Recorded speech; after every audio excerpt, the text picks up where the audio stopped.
to grow a good, healthy baby, the first thing we have to do is grow a good placenta.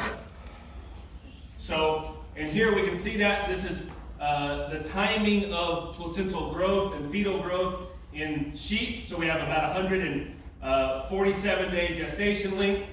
And you'll notice that by weight, the placenta really starts to grow and form at about day 30 and exponentially grows until it reaches a peak at about day 90 of gestation. So a little over midway is when we reach the peak of placental growth in the sheep.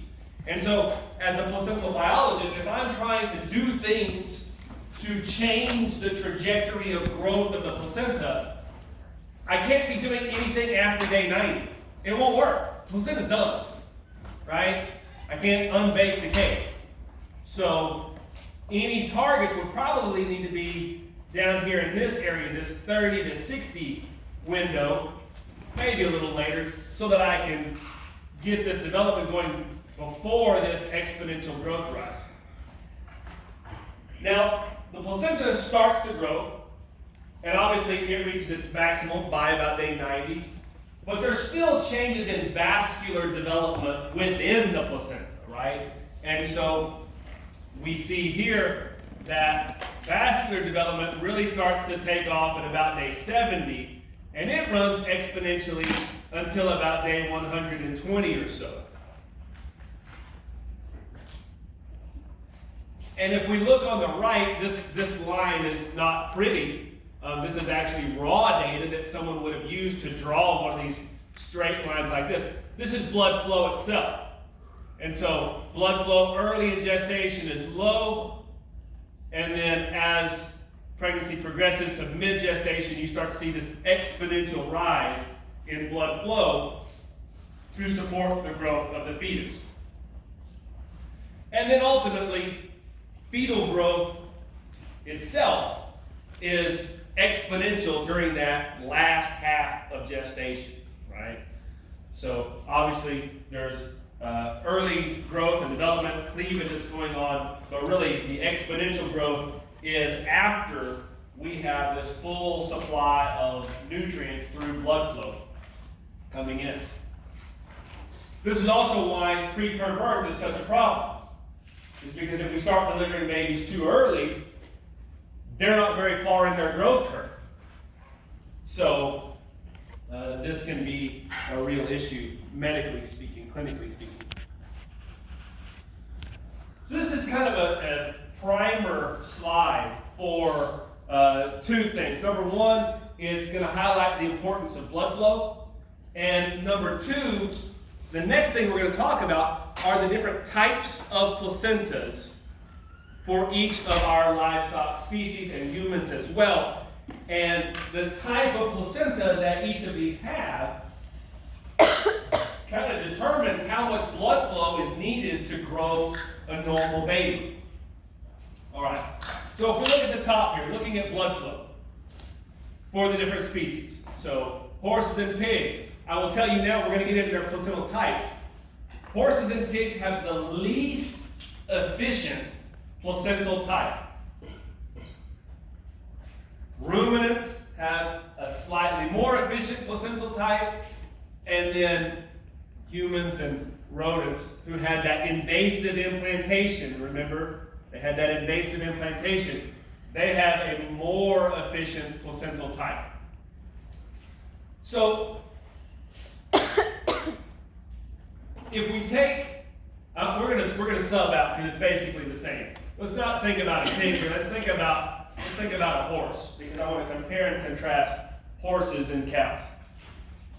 Because roughly speaking, they have similar size offspring. Okay. So if we have a horse, and I'm just going to do some simple math because math is hard. So let's say that our mare has, in late gestation, she has a 40-kilogram foal. And another 10 kilograms of placenta and uterus, for a total of 50 kilograms of mass that has to be supported, right? And let's say that we're going to go on the high end just for easier math. Let's say that we need 800 mils of blood flow per kilogram of mass per minute to support this developing fold. So 50 times 0.8, let's change it from mils to liters. 50 times 0.8 would be 40, right? Somebody nod, make sure it's 8 in the morning. My math still might be right? So this mare needs 40 liters of blood going through her uterine artery per minute. All right? What is this? This is 0.6 liters. So 40 divided by 0.6 would be like, what? That's rough. About 70, right? Roughly. So 70 of these a minute.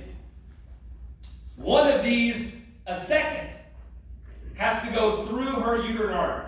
That's how much blood flow is required to grow a foal. All right, now let's do that same math with the calf, and we're going to say we got a bigger calf. We got like a 1980s calf, right? A little bit bigger.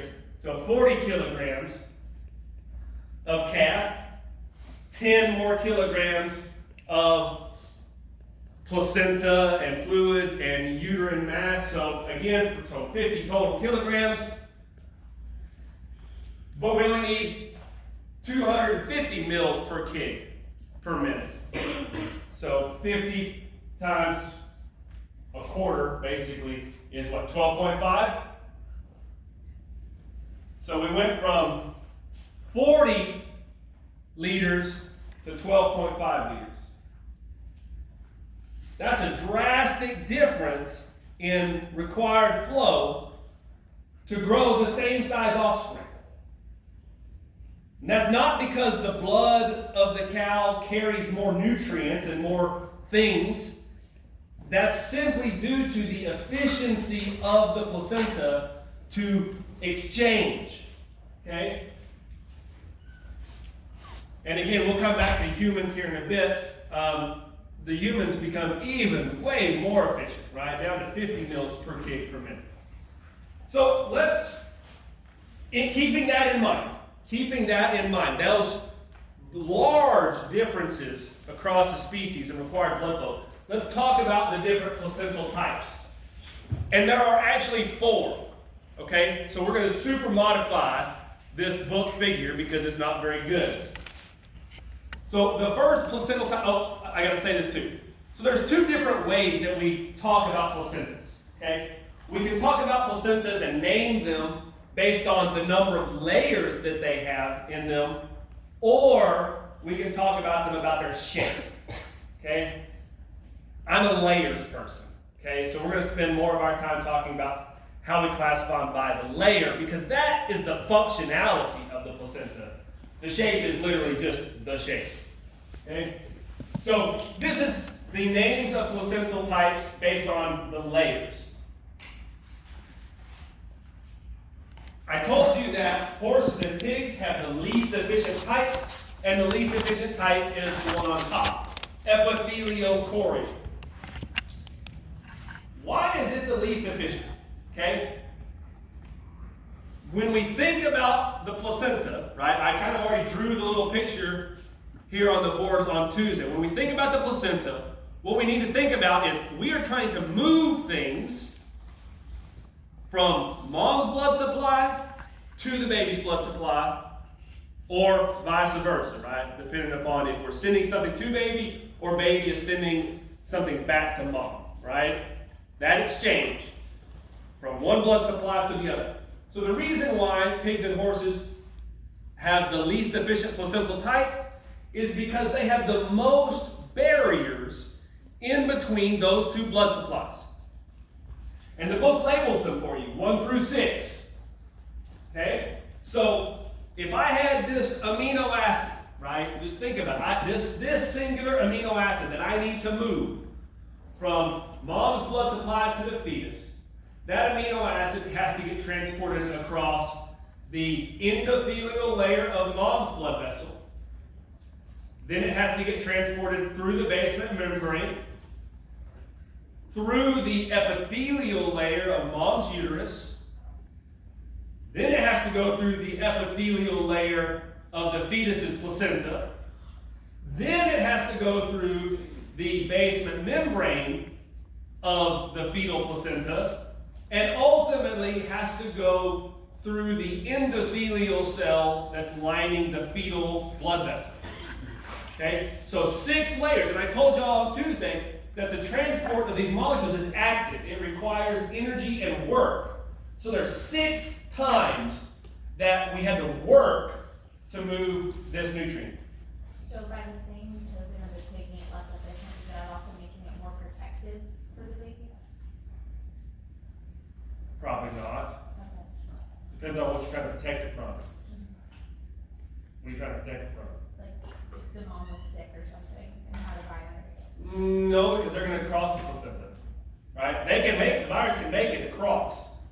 So it's just, I wouldn't say that pigs are less prone to viruses during pregnancy than cows. I wouldn't say that. So it's a good question, but I don't think so. So 6 layers. So we overcome that inefficiency by simply just pumping blood, right? Just give as much dang blood through this system as possible to try to overcome the slow rate of transport. Okay, so the next one step below, is not endothelial cord. This is the one that they're missing.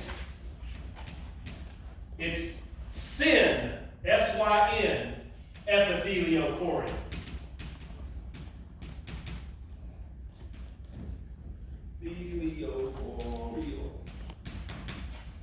Okay, so species with a SYN epithelial chorial placenta are our ruminants. I don't know how this textbook does not put that in there, right? Because it's kind of a big deal, right? Ruminants, kind of important. So, cows, sheep, goats, all have a SYN epithelial chorial placental type. So what that means, do y'all remember when we talked about, I know I introduced it briefly, those binucleated cells that form in the early conceptus, right? I told you that those cells could start to fuse together. Okay, well, those cells start to fuse together in what's called the placentomes. We'll talk about placentomes here in a bit. That's the major functional unit of the ruminant placenta. So what happens basically is that cell, layer 3 here and 4 fuse together. Okay? So when 3 and 4 fuse together, we remove one barrier.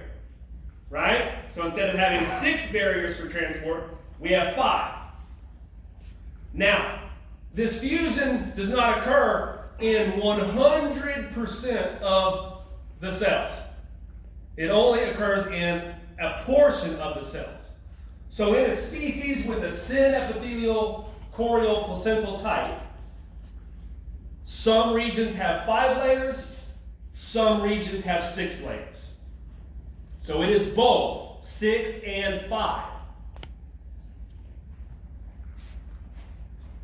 And actually, it's even changing throughout gestation. Early in gestation, there's more areas with 6. And as we get later in gestation and these cells continue to fuse, as they fuse, they're eroding away a layer. And so we're like transitioning to 5. But it's never 100%. It's never 100%. But just that increases the efficiency of the placenta enough to make it better than pigs and horses. And like I said, most of this is happening in placentomes. This fusion is happening in placentomes, and I'll show you how much blood flow goes through placentomes here in a bit. All right, so that was our second placental type. The third placental type is endothelial chorial. These are dogs and cats, and they simply have the basement membrane eroded away on mom's side, so we get 5 layers. Very simple. It's just the basement membrane erodes away here. And then lastly, and most interestingly, the human has a hemochorial placental type. Humans and rodents. Okay? Hemochorial. So, when we talked about the embryo implanting, right? We talked about how it burrowed its way into the endometrium, right? When it does that, when it burrows down into the endometrium, what happens is it erodes away mom's endometrial tissue. And you'll notice there's no more structured blood vessel here. Right? The endothelial cell layer of the blood vessel in mom's uterus gets eroded away. It's gone. And so literally, as mom is pumping blood into the uterus, it is literally bathing the placental layer of the fetus. So, hemochorial species only have 3 layers separating mom's blood from the fetus's blood, and all 3 layers are in the placenta, or the fetus itself. Well, no, the umbilical cord. So we have the fetal epithelial membrane, we have the fetal basement membrane, and then we have the fetal endothelial cell on the umbilical cord or blood vessels. That's it. So that makes that placenta super duper duper duper efficient, right? Only needed 50 mils per minute compared to the horse that needed 600 to 800 mils per minute. Okay? Very, very efficient. What's the downside? Right? That's the advantage, right? More efficient. What's the disadvantage of this placental type?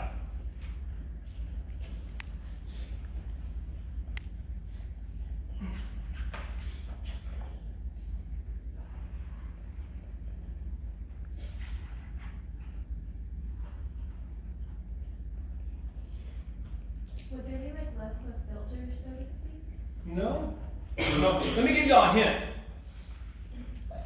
The disadvantage comes at the end of pregnancy. It's way more dangerous to give birth for a woman than it is a cow. Way more dangerous. So think about this, okay? Think about this. So during childbirth, baby comes out, right? Boom. They clamp off the umbilical cord. Next thing that gets expelled is the placenta, right? Placenta comes out. What do you now have? You now have a very large uterus, right? Because a baby was growing in it and it had all these fetal fluids, very large, capacious, and it's empty. And that placenta was working like a stopper, right? As blood was coming in through mom's uterine artery, it was hitting the placenta and going out the maternal veins because that was the barrier. When the placenta is removed, you remove the barrier. So now you have all this blood coming through the uterine artery, coming into the uterus, and there's nothing to push it back through the uterine veins. And so the uterus just starts to fill with blood. And you can get massive amounts of blood loss. And that's why childbirth is still very, very, very dangerous. Because if you cannot get the blood to stop, you cannot get clotting to happen, you can have major issues with women. Never ever heard of a cow bleeding out from childbirth. Sometimes you can tear up a uterus, right? I mean, you can have some trauma, but I've never heard one bleed out. So what's the body supposed to do to stop the bleeding out of it? Great question. So, I'm going to tell a story. This is real life. This happened. story of my childbirth. Not my childbirth, my children's birth. So, I have twins, right? 2 babies. So, I'm in St. Joe's delivery room, ready to go. Asking the doctor, "Have you need any help?" She said no. But I could have helped. So,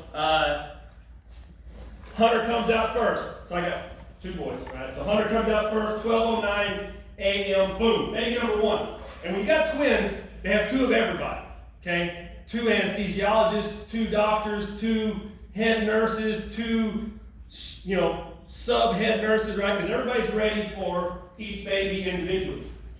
So 2 teams. So Hunter comes out, boom, I'm like, oh, that's cool, sweet. And then here comes Walker, 10 minutes later, woo, yeah, woo, 2 babies. They're both crying, they're both happy, I'm good. Next thing you know, the doctor pulls out a stainless steel rod. Okay, clamp umbilical cord 1, clamp umbilical cord 2, cuts it. Throws a half hitch of the umbilical cord that's still coming out my wife's vagina around the stainless steel rod and kind of gets a little. And next thing I know, there's 2 placentas just dangling, like swinging from this rod. Now, I was in grad school at the time, and the professor, and I was taking reproductive biology in grad school, and the professor offered me extra credit if I brought the placentas to class. So I was kind of looking like, hey, can I get those? Right? Can I get those? And I turned back around, and no joke, the doctor is literally on top of my wife, kneading bread on her stomach. I mean, just get after it, right? Going to town, like, whoa, be nice. She's had like 12 pounds of baby ripped out of her. Come on. What was the doctor doing? Trying to close up space and cause her uterus to clot, right? So it's an active process. It's an active process to prevent blood loss. Obviously, yes, you have the prostaglandin F2 alphas, which are going to cause vasoconstriction, right? You have natural vasoconstriction going, but you actively try to stimulate clotting. You actively try to minimize space so that any blood that is coming in can get directed back into the uterine veins until there's time to clot. It's a very active process, okay? They don't take, like we have blood stop, like if you have a cut on the livestock, you take some blood stop and it's like, I don't know, grab a kitty litter kind of looking stuff, right? Well, you're not going to stick that up to the vagina, like, you're not going to do that, right? See, it's other things. Question? Is there anything that might not be considered ethical now? Is there anything else that they've created that will? You saying I'm old? My kids are old? Back in the day! No, but there might be problems that arise from the doctor being there pushing his wife's stomach. Yeah. I don't think Is that normal? We're normal. It's not like you and me. It's just pressure, right? It's just pressure. Like bad. The body should already be producing vasoconstrictive agents, obviously. When would you worry most about a patient?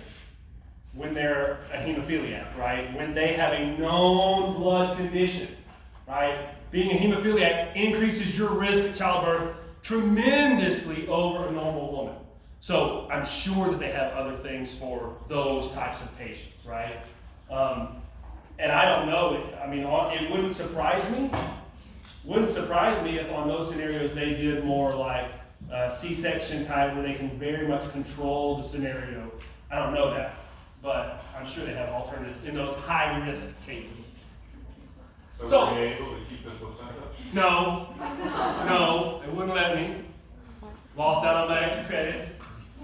Yeah. So if it's so dangerous, why doesn't C-sections just become standard? Because C-sections aren't good, actually. And actually, C-sections, we're going to lose time here. So C-sections became very popular. Very, very popular. Man, doctors love them. Schedule that shit. Hey, 8 a.m., woo, got one. Done. Right? My wife had twins, so she was induced. She was induced at 6 a.m. on April 30th. Okay? My birthday's May 1st. So I asked the doctor, it's like, hey, can't we just wait a day? Because it would be awesome to have my kids born on my birthday, right? Then one day, right? Could you have a better birthday present? Yeah, right? So she was like, no, April 30th, it's when it's going down. I said, okay. So she was induced at 6 a.m. on April 30th. They were born at 12:09, 12:19 a.m. on May 1st. Damn right. But that was like 16 hours of, or I didn't do the math right, but that's a long time, right? Consider she was induced at 6 a.m. to go all the way until midnight. If you're just going to do C-section, it's like, okay, you show up at 5. I'm going to have you in the OR at 8:30 and we'll be done by 9. Done, right? That's pretty cool. Now, here's what we now know. This is again getting off on the aside. But this is what we now know.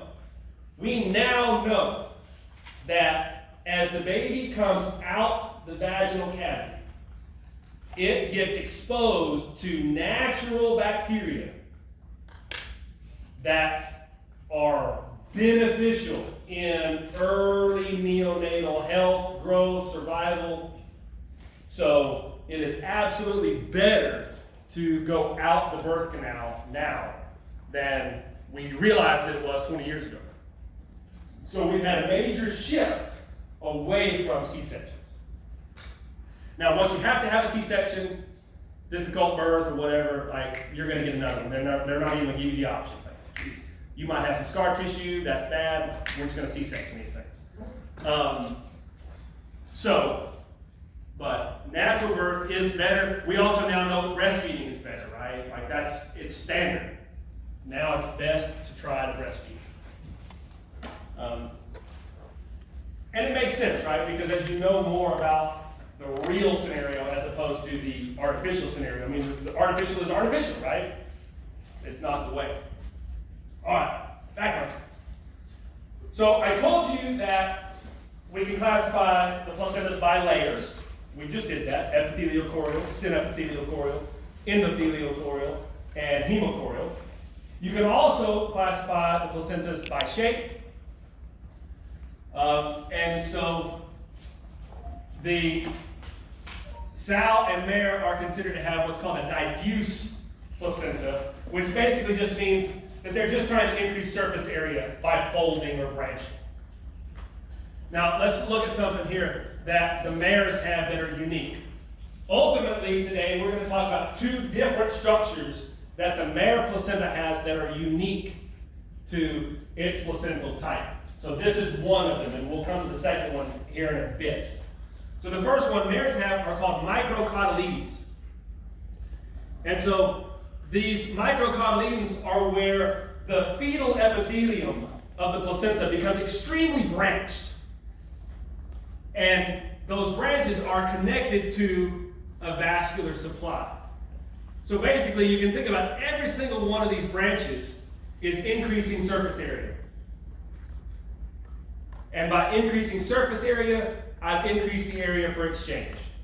And then basically they hook that exchange area up to a highway system, right? So we have a lot of surface area connected closely to a vascular supply to help increase the efficiency at which they can move nutrients. Here's species. The endothelial chorials, or dogs and cats, have what's called a zonary placenta. Looks like the WWF title belt going right around the middle. And then humans have the discoid placenta, which, like you have your normal dinner plate, and then you have the little saucery thing that you put bread on.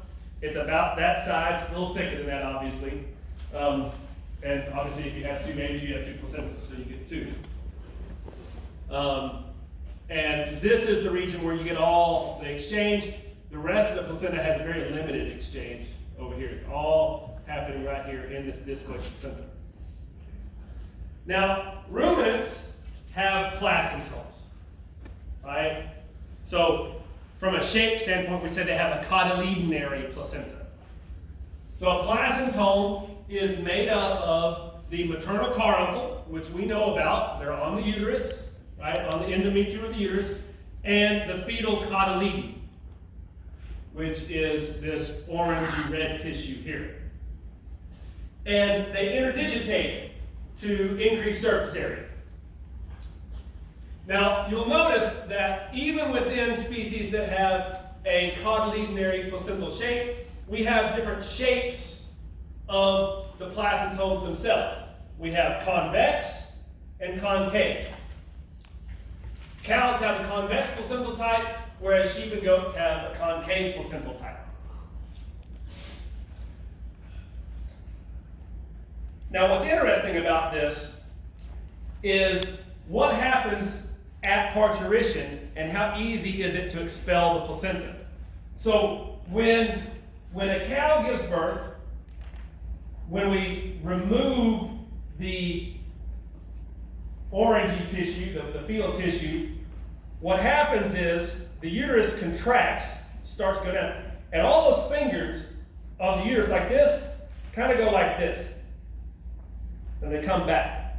Now, as they do that, they tend to want to hold on to the fetal placenta.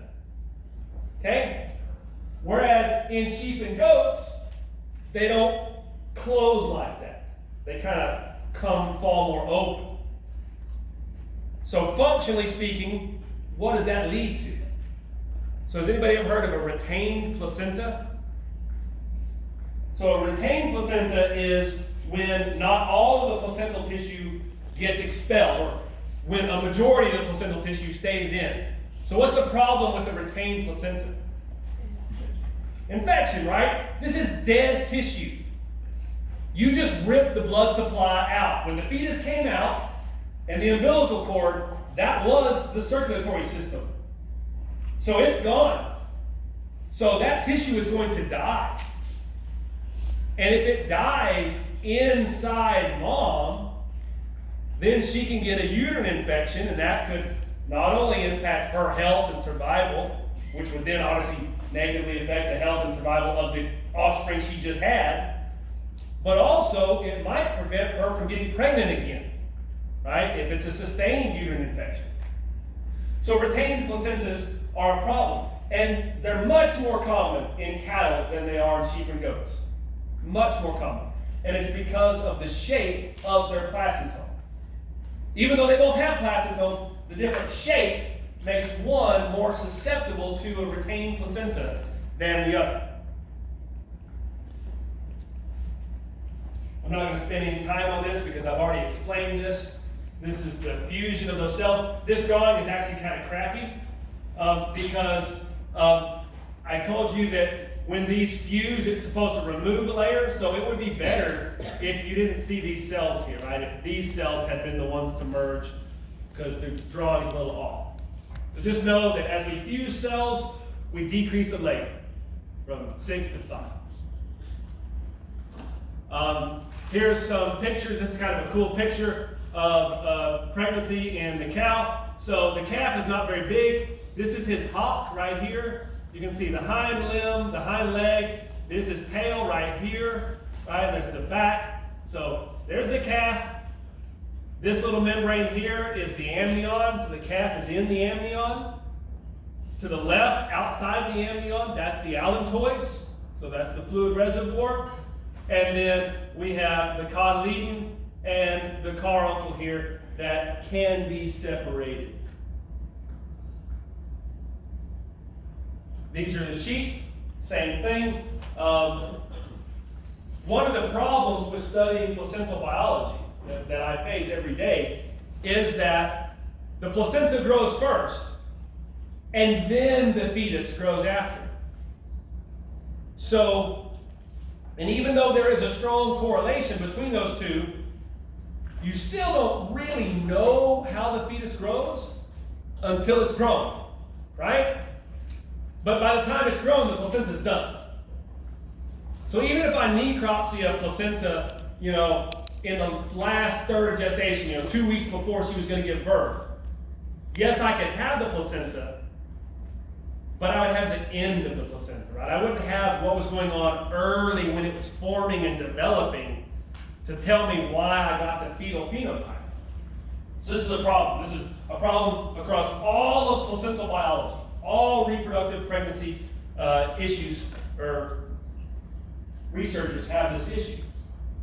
And so I actually developed a surgery where we can now surgically go in and remove a placentome during pregnancy, early in pregnancy, like on day 50 or 60, and it's safe enough, it doesn't terminate the pregnancy. And so then we can let the pregnancy progress, go on to the end of term, and now we can necropsy that female at the end of term, and we can look at her early placenta and her late placenta in the same animal, and then make comparisons. So any treatment that we wanted to apply, we could say, okay, the application of this treatment caused this to happen early, and when that happened early, this is the result, right? And we can track it. So we recently, like 2 years ago, actually published that method so that we could put it out for everybody to use. And it just so happens that you couldn't do this in a human. Not just for ethical reasons, but because of the placental type that they have. You can't do this in a rodent. You can't go get placenta of the rodent without terminating that pregnancy. You can't do it in a pig. You can only do it in ruminants. And because the sheep is a good model for fetal physiology, just in general, we've used this technique to kind of further the program and what we now know about early placental adaptation to insults like poor nutrition or overnutrition or alcohol exposure. So this is a scenario where in the next decade, the sheep will become an even more established model because we can do something to assess early pregnancy events that you couldn't do in any other species. So here's some just cool pictures of basically x-rays, autoradiographs of pregnancy throughout bovine pregnancy. So basically what they've done is they've injected some kind of, I don't say dye, but some kind of compound that when they x-ray it, it shows up. And so you can look at the change in blood flow in this cow at different stages of pregnancy. So on the left, we got day 22. So obviously you can see the uterovarian plexus here very well. You can't hardly really distinguish which side has the pregnancy from the uterine standpoint, but you can see that you've got more blood flow coming to this ovary. So the CL is going to be on this side. So this is where the calf is. Day 45, uterus is getting a little bigger, right? A little more total blood flow coming. By day 90, again, you can clearly see this is the side that the calf is growing on. It's bigger. Now, what do we notice between day 90 and 120? The caruncles, the cotyledons have started to form, right? So now we get the early formation of the placentomes in bovine pregnancy. So you can see that even early, we got most of the blood flow that's going through these placentomes. So day 150, that's roughly mid-gestation, just slightly past halfway. We get a lot of blood flow going to placentomes. And again, this is basically 10 days before term, or so, 10 to 15 days before term. And we get what looks like all the blood flow going to these placentomes. And that's about right. So about 95% of all the blood flow that goes into the uterine artery is going through those placentomes. So if you were going to study nutrient transport and in the ruminant placenta, you'd study the placentomes. Because 95% of all the blood is going through those placentomes. There's regions that are what we call interplacentomal endometry. I mean, in all these dark areas, there's uterus and placental layers here. But they don't do much, so why would you study it? Right? All right. we're going to shift gears to the horse. Go back to the horse. So I told you that the horse placenta has two unique structures. Two unique things that it does, and microcotyledons was one of them. The second unique thing that we find on the equine placenta that we don't find on any of our other species are called endometrial cups. Okay, here's an endometrial cup right here. They call them endometrial cups because they tend to form this little horseshoe cup type shape. What do we know about them? Well, we know that they start to form at about day 30. They grow very rapidly from day 45 to 60. And then they're transient. They start to regress and go away, and they get smaller in size by day 100 before they slowly just kind of dissipate away. Okay? And so, if you were a scientist and you observe this, right, you've got this growth of this tissue, and then it goes away, you would wonder what's it doing, right? And what they found was that those endometrial cups are producing a hormone called equine chorionic gonadotropin, or ECG.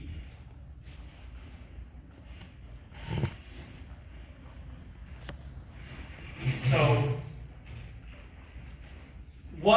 a couple things.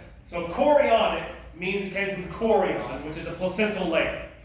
So women, y'all will produce, when you're pregnant, if you get pregnant, you will produce HCG, human chorionic gonadotropin. That's what EPT measures, so that you know you're pregnant, right? Because you can't be pregnant if you don't have a placenta. So we measure a placental hormone. So, and then the last one, gonadotropin, right? What do we know as our two primary gonadotropes? FSH and LH, right? So these placental gonadotropes, they act like FSH and LH, functionally speaking. So we'll explain why that's important here in a minute. All right, so the mare placenta grows endometrial cups. Those endometrial cups produce ECG, and the question then becomes why, right? What does that hormone do that is clearly beneficial for pregnancy? And what it does, ultimately, is keep progesterone levels high. Right? That's the ultimate function. So let's talk about how it does that. So when we first think about the cycle, the mare's cycle, right? So she ovulates her dominant follicle, and that dominant follicle undergoes luteinization to form a CL, right? We learned this. This was chapter 9. And that CL is going to produce progesterone, okay, throughout her first cycle.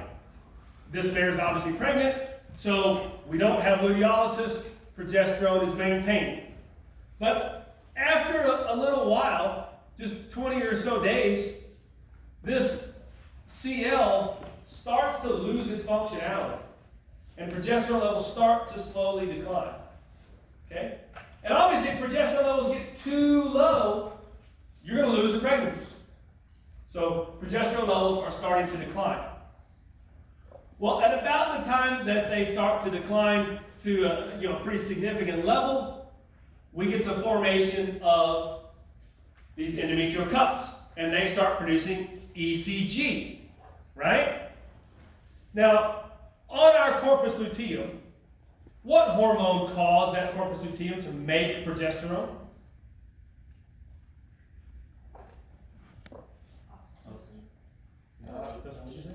LH. LH was the hormone that caused the luteal cell to make progesterone, right?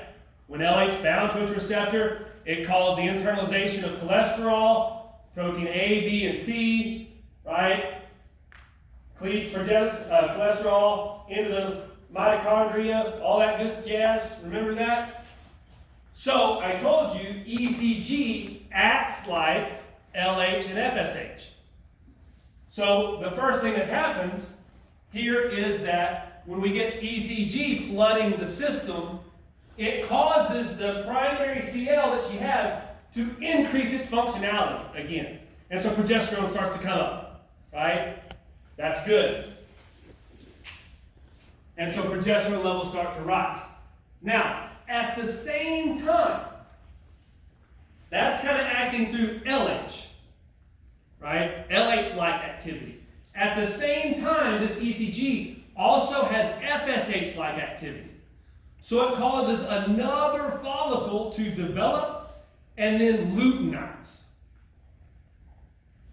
So now, later in gestation, the mare is going to have her primary corpus luteum that formed when she first ovulated and develop a second, what we call accessory corpora lutea, later in gestation.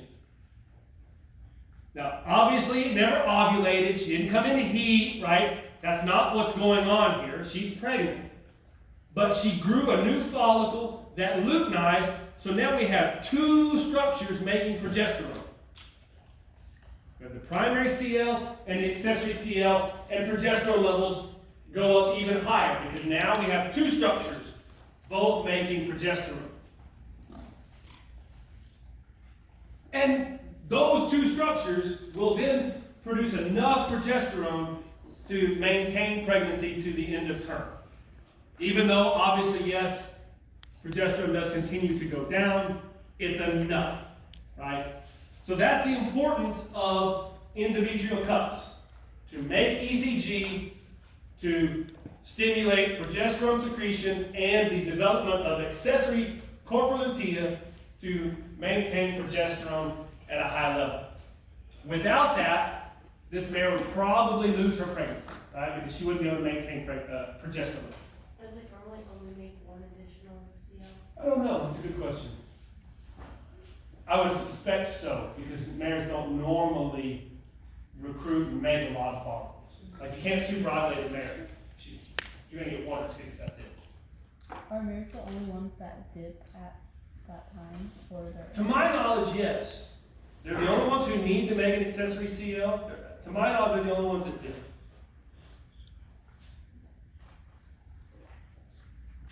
Here's just some cool pictures, right? So here's some endometrial cups, and you can actually see the secretions that are being emitted from them. They actually collect these, and they will market it. They will purify it, lyophilize it, and market it. You can buy this product called PG600. So PG600 is used for, it's labeled for using for gilts, to cause gilts to cycle. So we do estrous synchronization. We also use it all the time in sheep and goats for out of season breeding because it can stimulate LH and FSH-like activity. So we can use this product. Now, PG600 is a mixture of ECG and HCG. So they collect them, they purify them, and then we use those in other livestock species for estrous synchronization. And I mentioned earlier, one of the reasons we do this, it has a longer half-life. So in some scenarios, if you're just trying to get a female to cycle, that longer half-life is a little bit better, particularly if they're out of season. All right, I'm not going to talk about parturition. I'm going to talk about parturition. This was by plan, so it's not like I'm out of time. I'm actually on time. We're going to talk about parturition when we talk about chapter 15. So let's take a quiz.